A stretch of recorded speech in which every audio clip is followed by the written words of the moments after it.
আসসালামু আলাইকুম ওয়া রাহমাতুল্লাহি ওয়া বারাকাতুহু। আর আজকে জুমার খুতবা এবং খতিবের বিবরণ বা বর্ণনা। প্রথম আমরা আলোচনা করব সিফাতুল খতিব। খতিব যিনি খুতবা প্রদান করবেন তার গুণাবলী বা তার বিবরণ সম্পর্কে। এই মর্মে একটি হাদিস নিয়ে এসেছেন, সহিহ মুসলিমে হাদিসটি রয়েছে। জাবের ইবনে আব্দুল্লাহ রাদিয়াল্লাহু তাআলা আনহুমা থেকে বর্ণিত, তিনি বলেন, কানা রাসূলুল্লাহ সাল্লাল্লাহু আলাইহি ওয়াসাল্লাম ইযা খাতাবা, রাসূলুল্লাহ সাল্লাল্লাহু আলাইহি ওয়াসাল্লাম যখন খুতবা প্রদান করতেন জুমার, ইহমাররাত আইনাহু, তখন দুই চক্ষু লাল হয়ে যেত। মানুষ যেন রাগান্বিত হলে যেমন লাল হয়ে যায়, যেন ওই রকম দুই চক্ষু লাল হয়ে যেত। ওয়া আলা সাউতুহু, এবং তার স্বর কণ্ঠ উঁচু হয়ে যেত, উচ্চ স্বরে খুতবা দিতেন। ওয়াশতাদ্দা গাযাবুহু, এবং তার রাগ যেন প্রচন্ড হয়ে যেত। মূলত রাগ হইতো না, কিন্তু রাগ হলে মানুষ যেমন উচ্চ স্বরে কথা বললে, ঠিক তেমনি রাগান্বিত ভঙ্গিমায় তিনি খুতবা প্রদান করতেন। জুমার খুতবার বিবরণে এমনটা এসেছে, জি, হাত্তা কান্নাহু মুনযিরু জাইশ, এমনকি মনে হতো যে তিনি যেন সেনাবাহিনীকে সতর্ক সাবধান করছেন, প্রস্তুত থাকতে বলছেন। মুনযিরু জাইশ, সেনাবাহিনীর প্রধান যিনি হন, যে কোনো সময় শত্রুর আক্রমণের আশঙ্কা থাকলে সেনাবাহিনীকে সম্বোধন করে যে ভাষণ দেওয়া হয়, তাতে সতর্ক সাবধান করা হয়, প্রস্তুত থাকতে বলা হয়। ইয়াকুলু, যেমন সেনা প্রধান বলে, সাব্বাহাকুম মাসসাকুম, সকালে কিংবা সন্ধ্যায় তোমাদের আক্রমণ হতে যাচ্ছে, যে কোনো সময় আক্রমণ হতে পারে। রাসূলুল্লাহ সাল্লাল্লাহু আলাইহি সাল্লাম এইভাবে তিনি খুতবা দিতেন, আখিরাতের আযাব থেকে সতর্ক সাবধান করতেন। আল্লাহ রাব্বুল আলামিনের বিধিবিধান লঙ্ঘন করলে তার যে পরিণাম ভয়াবহ রয়েছে, তা থেকে সতর্ক সাবধান করতেন। আখিরাতের কথা স্মরণ করাতেন, আল্লাহর দ্বীনের কথা স্মরণ করাতেন। আখরাজাহু মুসলিম, হাদিস সহিহ মুসলিমে রয়েছে 867 নম্বর হাদিস। তারপরে লেখক বলছেন যে ইমামের জন্য সুন্নত হচ্ছে যে মেম্বারে চেপে খুতবা দিবেন।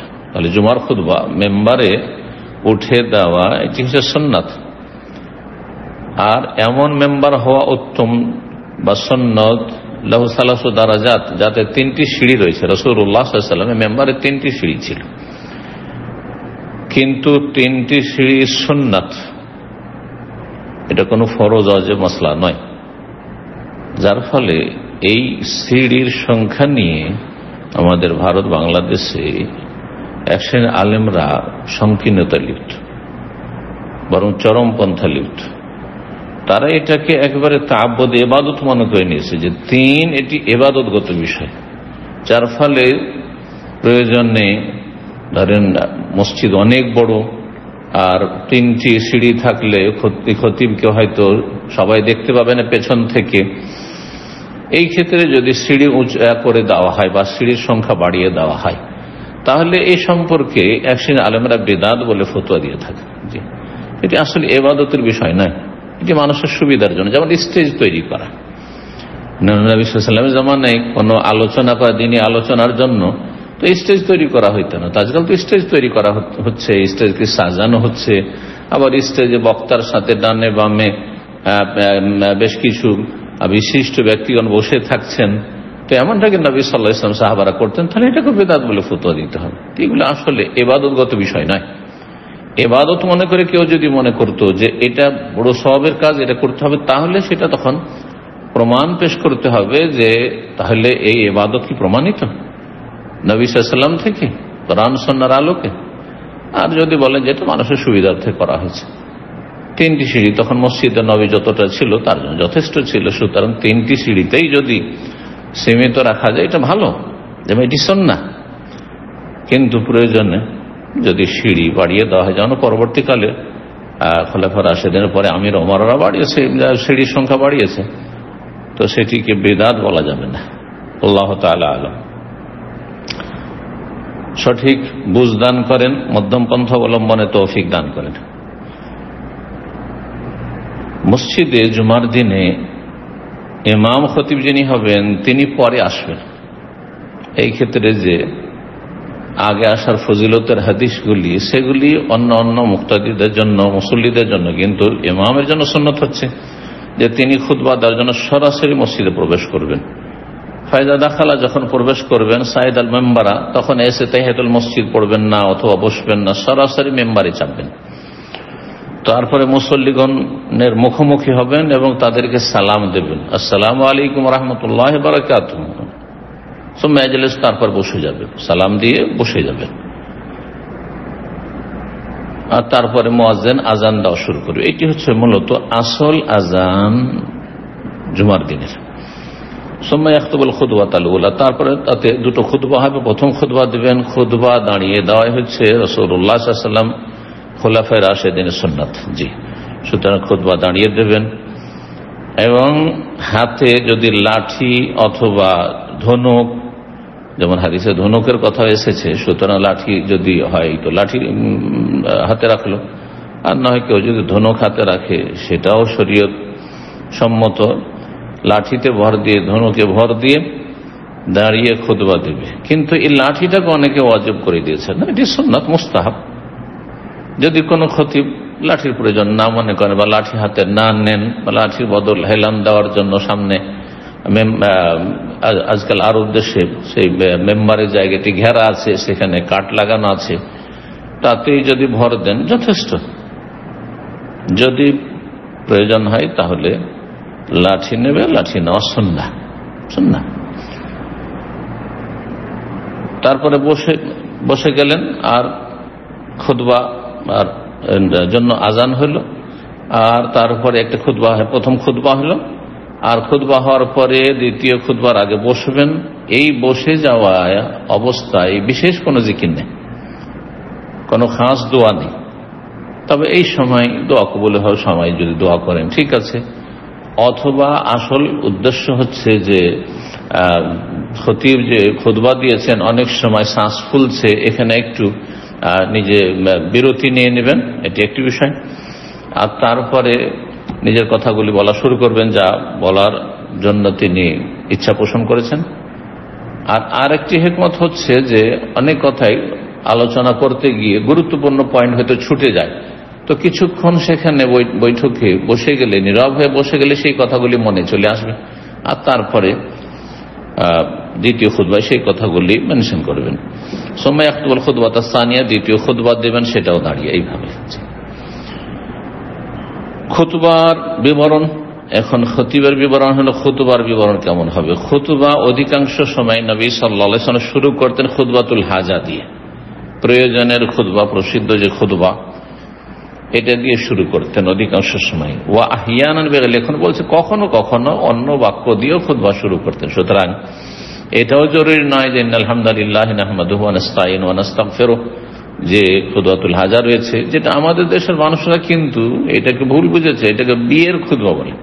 আমরা ছোট থেকে শুনে আসছি যে বিবাহ শাদীর খুতবা, কারণ বিয়ে শাদীতে নিয়মিত এটা পড়া হয় বিয়ে পড়াবার সময়, সেই জন্য বিয়ের খুতবা বলে আমাদের দেশে পরিচিত এই খুতবা। আসলে বিয়ের খুতবা বলে কিছু নেই, যে কোনো প্রয়োজনে, ভালো কোনো প্রয়োজনে কোনো কথা বলতে হবে, হ্যাঁ উপদেশমূলক, সেখানে এই খুতবায় আল্লাহর হামদ ও সানা, প্রশংসা, গুণগান এবং তাওহীদের সাক্ষ্য প্রদান, রিসালাতের সাক্ষ্য প্রদান,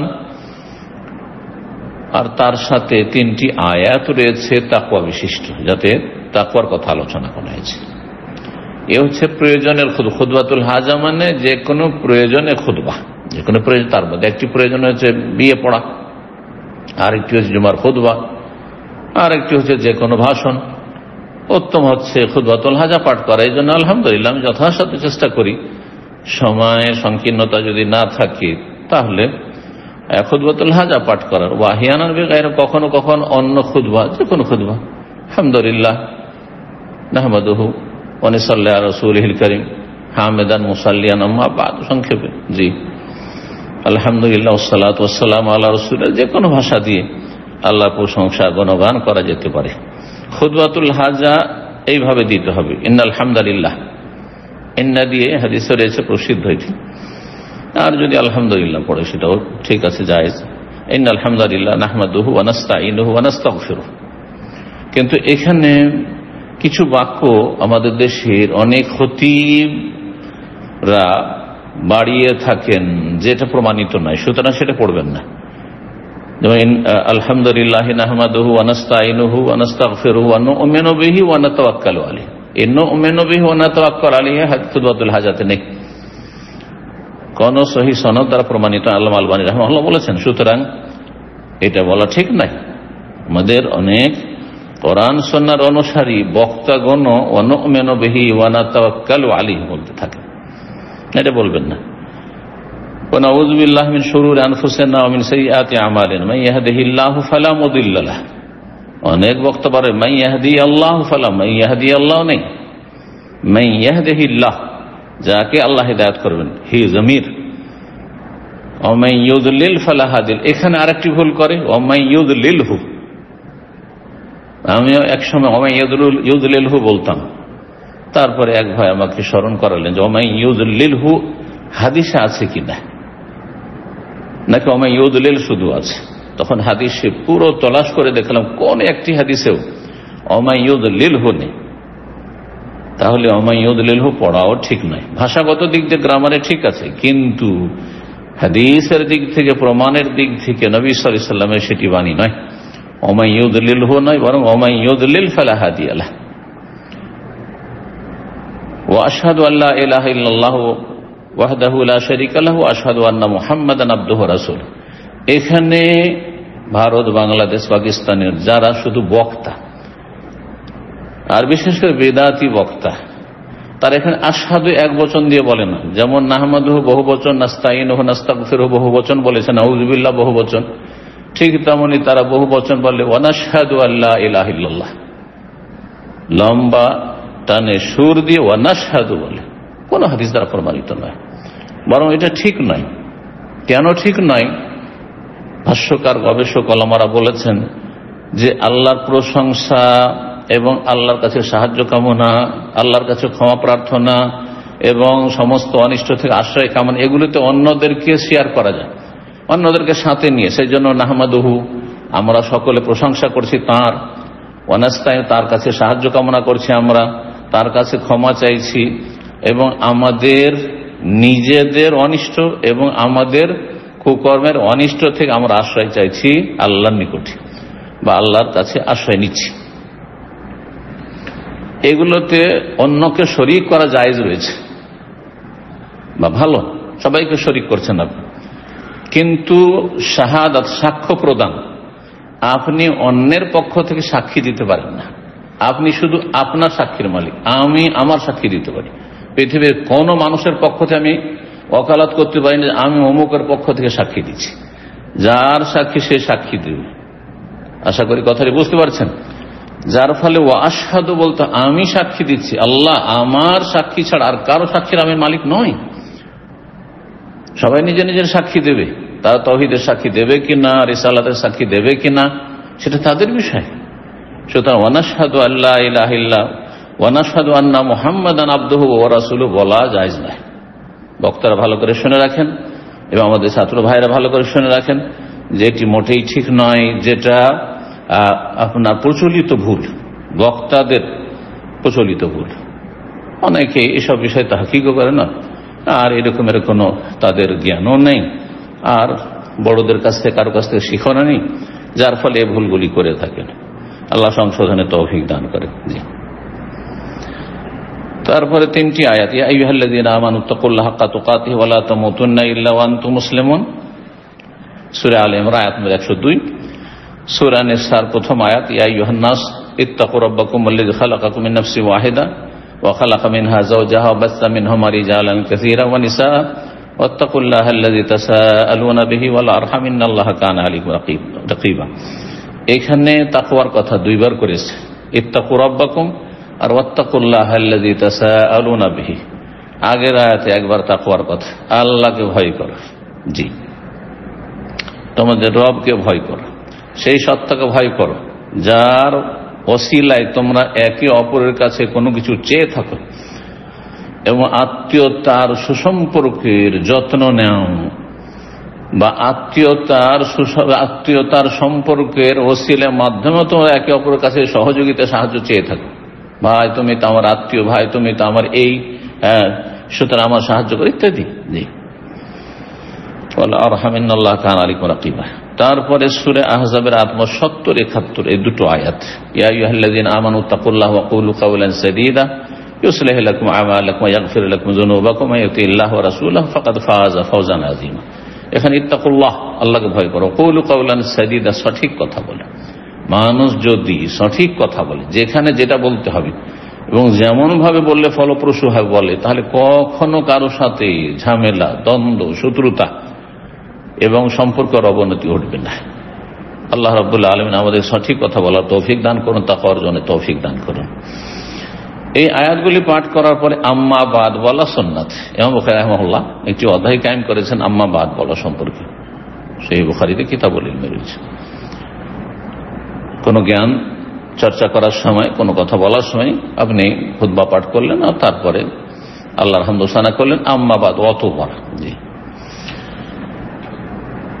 আর কখনো কখনো বলছেন যে যদি খতিব এই আয়াতগুলি নাও পড়ে, জরুরি নয় যে এই 3টি আয়াত পড়তেই হবে, কিন্তু অধিকাংশ সময় পড়া ভালো। তাকওয়ার কথা স্মরণ করিয়ে দিলেন।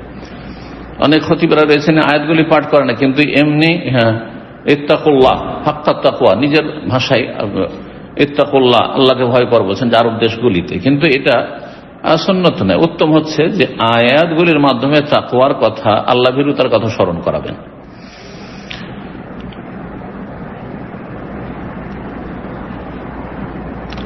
কখন আম্মাবাদ বলবেন, কখন আম্মাবাদ বলবেন। আম্মাবাদ বলার পরে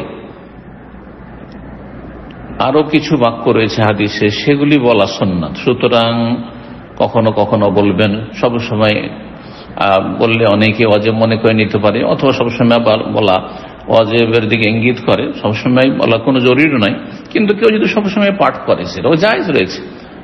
কিন্তু লেখক বলছেন ওয়াইমবাগি আহিয়ানান, উচিত হবে কখনো কখনো এই 3টি আয়াত পাঠের পরে আম্মা বাদ বলে, ফাইন্না খায়রাল হাদিসি কিতাবুল্লাহ খায়রাল হাদি হাদি মুহাম্মাদিন সাল্লাল্লাহু আলাইহি ওয়াসাল্লাম ওয়া শাররাল উমুরি মুহদাসাতুহা ওয়া কুল্লু মুহদাসাতিন বিদআহ ওয়া কুল্লু বিদআতিন দালালাহ ওয়া কুল্লু দালালাতিন ফিন্নার ওয়া কুল্লু দালালাতিন ফিন্নার। এই শেষের বাক্যটি আবু দাউদ, নাসাঈ, ইবনে মাজাহ রয়েছে। জি, বিশেষ করে নাসাঈতে ওয়া কুল্লু দালালাতিন ফিন্নার রয়েছে, অন্যগুলোতে ওয়া কুল্লু বিদআতিন দালালাহ পর্যন্ত রয়েছে। সহিহ হাদিস। জি, এখানে নবী সাল্লাল্লাহু আলাইহি ওয়াসাল্লামের এই খুতবায়, যেটি প্রসিদ্ধ খুতবা, সুন্নতি খুতবা, তাতে কুল্লু মুহদাসাতিন বিদআহ, প্রতিটি নব আবিষ্কৃত বিষয়, যদি ধর্মীয় ক্ষেত্রে নতুন কিছু হয় যা রাসূলুল্লাহ সাল্লাল্লাহু আলাইহি ওয়াসাল্লাম থেকে প্রমাণিত নয়, কোরআন সুন্নাহ দ্বারা প্রমাণিত নয়, খোলাফায়ে রাশিদিন থেকে প্রমাণিত নয়, সেটি হচ্ছে বিদআত। কুল্লু মুহদাস, প্রত্যেকটি নতুন। এই নয় যে নতুন কাজ 2 ভাগে বিভক্ত, যদি ভালো লাগে তাহলে বিদআতে হাসানা, আর যদি মন্দ লাগে সমাজে সেখানকার মোল্লা হুজুররা, বিদআতিরা যদি সেটাকে মন্দ মনে করে তাহলে সেটা নিকৃষ্ট বিদআত। না না, সবই নিকৃষ্ট বিদআত। নবী সাল্লাল্লাহু আলাইহি ওয়াসাল্লামের আদর্শ নেই, নবী সাল্লাল্লাহু আলাইহি ওয়াসাল্লাম সেই দিন নিয়ে আসেননি, সুতরাং সেটা দিন নয়। ওয়া কুল্লু বিদআতিন দালালাহ, প্রত্যেক বিদআত হচ্ছে গুমরাহি। আর যখন প্রত্যেক নতুন কাজ বিদআত, আর বিদআত সবগুলি হচ্ছে গুমরাহি, রাস্তা হারিয়ে ফেলা। দালালাহ মানে রাস্তা হারিয়ে ফেলা, জান্নাতের রাস্তা হারিয়ে দিচ্ছেন আপনি, ভুল রাস্তায় চলে যাচ্ছেন আপনি। এই রাস্তায় যত এগিয়ে যাবেন তত জান্নাত থেকে দূরে হয়ে যাবেন, যত জাহান্নামের কাছাকাছি হবেন আপনি। ওয়া কুল্লু দালালাতিন ফিন্নার, সুতরাং প্রত্যেক গুমরাহির শেষ পরিণাম, শেষ প্রান্তে জাহান্নাম রয়েছে। তাওহীদ সুন্নাহ থেকে দূরে যেতে যেতে এত দূর চলে গেল যে জাহান্নামে যেতে হলো। সেটা স্থায়ী হতে পারে যদি ঈমান ভঙ্গকারী হয়, আর না হলে অস্থায়ী হবে, কঠিন শাস্তির সম্মুখীন হইতে হবে। জি, বিদআতের ধর্মকর্ম যারা পালন করে তাদের সতর্ক সাবধান হওয়া উচিত।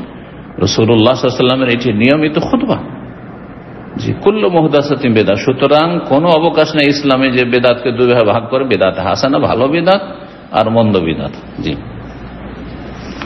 তারপরে খুতবার বিষয়বস্তু, আরেকটি বিষয় নিয়ে আলোচনা করে, খুতবার বিষয়বস্তু। নবী সাল্লাল্লাহু আলাইহি ওয়াসাল্লামের খুতবা, সাহাবায়ে কেরামদের খুতবার বিষয়বস্তু থাকতো, বলছেন তাশতামিলু আলা বায়ানি তাওহীদ ওয়াল ঈমান, তাওহীদের আলোচনা থাকতো, আল্লাহর একত্বের কথা, ইমানিয়াতের কথা, ইমানের বিষয়গুলি, আকীদার বিষয়। ওযিক্র সিফাতুর রাব্বি জাল্লা জালালুহু, আল্লাহ জাল্লা জালালুহুর যে গুণাবলী রয়েছে, গুণাবলীর আলোচনা থাকতো। উসুলুল ইমান, ইমানের মৌলিক বিষয়গুলি আলোচনা থাকতো। যিকরু আলাইল্লাহি তাআলা, আর আল্লাহর নিয়ামত সমূহের আলোচনা থাকতো। বিভিন্ন নিয়ামত স্মরণ করাতেন। আল্লাতী তুহাব্বিবু ইলা খালকিহি, কারণ আল্লাহর নিয়ামতগুলি সাধারণ মানুষরা যখন জানবে বিশদভাবে, তখন আল্লাহর ভালোবাসা তাদের অন্তরে বৃদ্ধি পাবে। যে যত বেশি আল্লাহর নিয়ামত সম্পর্কে ওয়াকিফাল, অবগত, তার অন্তরে আল্লাহর ভালোবাসা, সৃষ্টিকর্তার ভালোবাসা তত বেশি। এবং আল্লাহ রাব্বুল আলামিন যুগের আবর্তন বিবর্তনের যে বিভিন্ন আযাব দিয়েছেন অবাধ্য জাতিকে, সেগুলিও আলোচনা করতেন রাসূলুল্লাহ সাল্লাল্লাহু আলাইহি সাল্লাম এবং সাহাবায়ে কেরামগণ, খোলাফায়ে রাশিদিন, যাতে করে আল্লাহর আযাব থেকে মানুষের অন্তরে ভয়ভীতি হয়, সতর্ক সাবধান হয় যে আমাদের পরিণাম খারাপ হবে। যেমন বিগত যুগে যেসব জাতি ধ্বংস হয়েছে, ওই পরিণাম আমাদেরও হবে। ওয়াল আমরু বিযিকরিহি ওয়া শুকরিহি, এবং আল্লাহর জিকির আজকার, আল্লাহর শুকরিয়ার কথা আলোচনা করতেন, যে কোরআন সুন্নাহয় রয়েছে। ওয়াজাম্মুদ দুনিয়া, দুনিয়ার নিন্দা, হ্যাঁ দুনিয়া তুচ্ছ, এবং মওতের কথা স্মরণ করাতেন, জান্নাত জাহান্নামের কথা স্মরণ করাতেন, এবং আল্লাহ এবং রাসূল আনুগত্যের জন্য উৎসাহিত উদ্বুদ্ধ করতেন, এবং আল্লাহর নাফরমানি বিরুদ্ধাচরণ থেকে সতর্ক সাবধান করতেন। খুতবার বিষয়বস্তু মূলত এই বিষয়গুলি হচ্ছে। এগুলির মাধ্যমে মানুষের সংশোধন হবে এবং সমাজের সংস্কার হবে। সুতরাং খতিব আল্লাহ রাব্বুল আলামিনের আজমত, বড়ত্ব, মহত্ব সম্পর্কে আলোচনা করবে, আল্লাহর আসমা সিফাত নিয়ে আলোচনা করবে, গুণাবলী নিয়ে, এবং আল্লাহ রাব্বুল আলামিনের অসংখ্য নিয়ামত, যা কিছু আমাদের কাছে সব আল্লাহর। ওমা বিকুম মিন নিয়ামাতিন ফামিনাল্লাহ, যেগুলি মানুষ যখন শুনবে, জানবে, তখন আল্লাহর ভালোবাসা তাদের অন্তরে বৃদ্ধি পাবে এবং মানুষকে আল্লাহর আনুগত্যের নির্দেশ দেবে, আল্লাহর শুকরগুজার হওয়ার নির্দেশ দেবে, এবং এমন কিছু আলোচনা করবে যাতে আল্লাহ বান্দা আল্লাহ রাব্বুল আলামিনকে ভালোবাসতে শিখে। তারপরে যখন জুমা মসজিদ থেকে জুমার সালাত এবং খুতবা শুনে জুমার সালাত আদায় করলো আর বেরিয়ে আসলো, তাদের অন্তর আল্লাহর ভালোবাসায় ভরপুর থাকবে এবং ঈমান তাদের দৃঢ় হবে, আল্লাহর ভয়ভীতি তাদের অন্তরে যথেষ্ট পরিমাণে থাকবে, এবং তাদের হৃদয় আর তাদের অঙ্গ প্রত্যঙ্গগুলি আল্লাহ রাব্বুল আলামিনের জিকির আজকার স্মরণ করায়, আল্লাহর আনুগত্যে, আল্লাহর ইবাদত বন্দেগীতে অগ্রগামী হবে। এ হচ্ছে উদ্দেশ্য খুতবার। সুতরাং খুতবার বিষয়বস্তু এমনই হওয়া উচিত যাতে মানুষের সংশোধন হয়, সংস্কার হয়। তারপরে লেখক বলছেন যে ইমামের জন্য সুন্নাত হচ্ছে যে খুতবা সংক্ষিপ্ত করবে। যে সুন্নতটি আজকাল অধিকাংশ জায়গায় মৃত, খুতবাকে লম্বা করে দিচ্ছে, বিশেষ করে বাংলা উর্দু ভাষায় খুতবা 45 মিনিট থেকে 1 ঘন্টা খুতবা আজকাল দিতে লেগে, আর তারপরে খুতবাতে আরো বেশি খুশি নাজায়েজের দিকে আজকাল দেখা যাচ্ছে। খুতবা দিচ্ছে আর মুসল্লিদেরকে সম্বোধন করছে, ঠিক না বে ঠিক, হ্যাঁ তারাও কথা বলছে, এবং তাদের প্রয়োজনে ঠিক আছে ইমামের সাথে বা খতিবের সাথে কথা বলা যাবে, তাই বলে আপনি ওয়াজ মাহফিলে যেমন ওয়াজ করছেন ঠিক তেমনই খুতবাতেও তাই করবেন, হ্যাঁ না মানুষকে বলাবেন না, এই জন্য নয়। এটা খুতবার তরিকা, জুমার খুতবার তরিকা নাই। খুতবা সংক্ষিপ্ত দেবেন এবং সালাতকে খুতবার তুলনায় দীর্ঘায়িত করবেন। 2 রাকাতে জুমার সালাত, যার প্রথম রাকাতে সাব্বিহ ইসমা রাব্বিকাল আলা, দ্বিতীয় রাকাতে হালাতুল হাদিসুল গাশে বা জুমা মুনাফিকুন, এই 2 রাকাত সালাতে যে সময়টা লাগবে তার চাইতে কম সময় আপনি খুতবা দেবেন। আলামা ওয়ারাদা ফিস সুন্নাহ, যেমনটা সুন্নায় নবী সাল্লাল্লাহু আলাইহি ওয়াসাল্লামের হাদিসে বর্ণিত হয়েছে। এই জন্য জাবির ইবনে সামরা রাদিয়াল্লাহু তাআলা আনহু থেকে বর্ণিত রাসূলুল্লাহ সাল্লাল্লাহু আলাইহি ওয়াসাল্লাম সম্পর্কে তিনি বলেছেন, কুনতু উসাল্লি মা রাসূলিল্লাহ সাল্লাল্লাহু আলাইহি ওয়াসাল্লাম, আমি রাসূলুল্লাহ সাল্লাল্লাহু আলাইহি ওয়াসাল্লামের সাথে সালাত আদায় করতাম জুমার। ফাকানাত সালাতুহু কাসদান ওয়া খুতবাতুহু কাসদান, রাসূলুল্লাহ সাল্লাল্লাহু আলাইহি ওয়াসাল্লামের সালাত, জুমার সালাত মধ্যম পন্থার হইতো। কাসদান মানে মুতাদিলান, মাঝারি হইতো, মধ্যম পন্থা অবলম্বন করতেন। এত লম্বা নয় যাতে মানুষ বিরক্ত হয়ে যায়, আর এত সংক্ষিপ্ত নয় যে সালাতের রোকন ওয়াজিবে ঘাটতি থেকে গেল, এমনটা নয়। যেই জায়গাগুলিতে শর্ট করা যাবে সেগুলিতে শুধু করতে পারবেন, অর্থাৎ কিছু সুন্নত কাজে সামি আল্লাহু লিমান হামিদা রব্বানা ওয়া লাকাল হামদ, এতটা যথেষ্ট।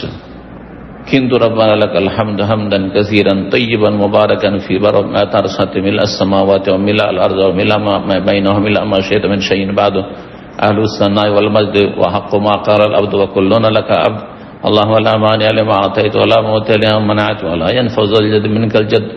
এই যে দোয়াগুলি রয়েছে এগুলো মাঝে মাঝে একা একা যখন পড়বেন, অথবা দেখছেন যে অল্প সংখ্যক লোক আছে আর সবাই মাশাআল্লাহ যুবক বা সবাই সুস্থ ইত্যাদি, কিন্তু যখন যথেষ্ট লোকজন আছে বা তারা অনেকে তারা থাকতে পারে, হয়তো শারীরিকভাবে সুস্থ কিন্তু তাদের তাড়া হওয়া থাকতে পারে, তো লম্বা করবেন। সালাত মধ্যম পন্থাই হইতো, ওয়া খুতবাতুহু কাসদান, এবং তার খুতবাও যে হইতো সেটা মধ্যম পন্থাই হইতো, খুতবা লম্বা করতেন না রাসূলুল্লাহ সাল্লাল্লাহু আলাইহি ওয়াসাল্লাম। সুতরাং খুতবা 10 মিনিট থেকে শুরু করে আধা ঘন্টার মধ্যে সীমিত হওয়া উচিত।